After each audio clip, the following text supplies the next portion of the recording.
ভালোবাসা বলতে কিছু নেই। এখানে ঘন্টার পর ঘন্টা কথা হয় শুধু নিজেকে ভালো রাখার জন্য, অন্যকে ভালোবেসে ভালো রাখার জন্য না। দেখবেন এই মানুষগুলো আপনার অনুপস্থিতিতে তার কোনো প্রকার অনুশোচনা হবে না, মোটেও ভয় হবে না। মানুষটা কোথায় বা কোনো বিপদ হলো কিনা তার কোনো প্রকার অনুশোচনা তার ভিতরে ফুটে উঠবে না, বরং নিজের স্বার্থে নিজেকে ভালো রাখার জন্য অপশন হিসেবে অন্য কাউকে তার ভিতরের আকাঙ্ক্ষা অনুভূতিগুলো ঘন্টার পর ঘন্টা প্রকাশ করে যাবে হাসি মুখে। আজব বর্তমান সম্পর্কগুলো খুব মিস করি।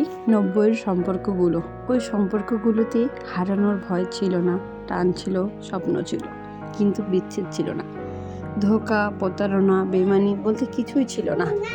আহা, কি যে প্রেম ছিল তখন, শুধু 90 দশকের ছেলেমেয়েগুলোই বলতে পারবে।